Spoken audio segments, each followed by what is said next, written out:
So I'm trying to do these as authentic as possible. So that's why it's taken me so long to do these videos or whatever these are called. Anyways, I'm showing my age.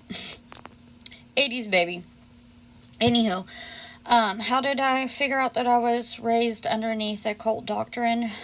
Well, this name's gonna ring a bell. The Duggar family. I'll go back a few. They were raised underneath the doctrine by Bill Gothard. You can research it, but it all goes back to this man, Bill Gothard. And he started in Southern Baptist, Pentecostal, and kind of passed out his teachings.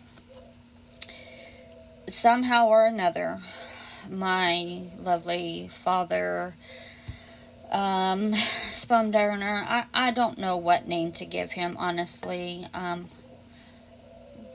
don't have a connection, a tie. I haven't seen him since I was 9.5 or so, 10. I don't know. He was setting a van on fire last time I seen him, and I was in it. So, no tie. Don't wish him harm. The Lord will do what's just when it's time. But anyways, he liked his teaching because his teaching taught that God, Father, Mother, Child. If anybody stepped out of that authority, meaning mother and children, stepped out of that authority underneath those rulings and that order, then the husband was allowed to do anything to get said people back in his authority. As sad as it is, there was not like, no, you can't do this, yes, you can do this, but, it was up to interpretation. I was a perfect storm for my father. My brother and sister, there is 4 years between my brother and me. And then there's 16 months between my oldest sister and me. I was a surprise baby. Nobody knew I was coming, not even my mother. She fell and broke her tailbone at work. Went to the hospital. They came in and said, "Congratulations, you're pregnant." She said, "You're funny. I just had 2 of those. I think I would know if I was pregnant." And she walked out of the hospital. 5 days later, here I came. And they informed her that I was 3 months early. Yeah. And she's like, "We got a bigger problem. Hold on. We need to know what blood type she is." My mother has the rarest blood type, AB, RH negative, AB positive, whatever. It's the rarest blood type. Everybody wants her blood, but she can't have anybody else's. That tells you. Anyhow, and not by any stretch of a miracle, it was only a miracle did I survive. This was the 80s. They were still trying to figure out this whole blood work. How did it work? How did I survive? Because there is another sister that did not make it for the very same reason that all the doctors are surprised that I did make it, because our mother's body rejected her at the very end stages, and she was a stillbirth. So to my mother's surprise, 5 years later, here I am, and I wasn't a stillbirth, and she wasn't prepared for me. So, with my father's whatever we want to call him, his ideology was, well, that's not mine. I came out blonde hair, obviously very, very light complected. My hair is kinky curly, especially back then. I mean, to the point that I get BBs.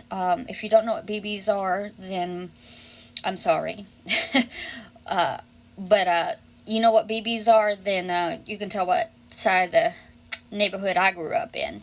Anywho, but I got BBs. I had to get relaxers put in my hair because it was so bad. I grew afro. I mean, my father grows a white man's afro. I kid you not. Anywho, so back to me being a perfect storm. To him, I wasn't his. Even though I later on in life found out that I was conceived by my father raping my mother,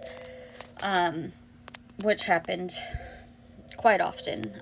Again, this doctrine, what he wanted, he got, when he wanted, how he wanted, and there was no. That word was not allowed, only by him. That was it.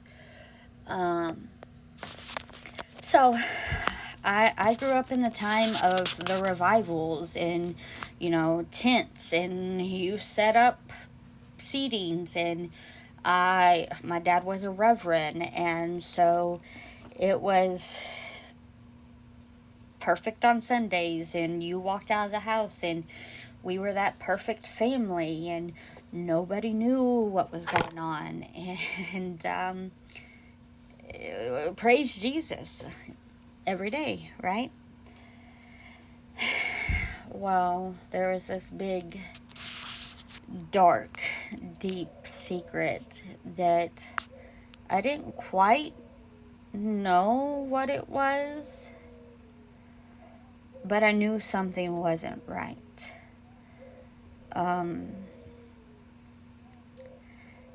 I wasn't allowed to have a bed,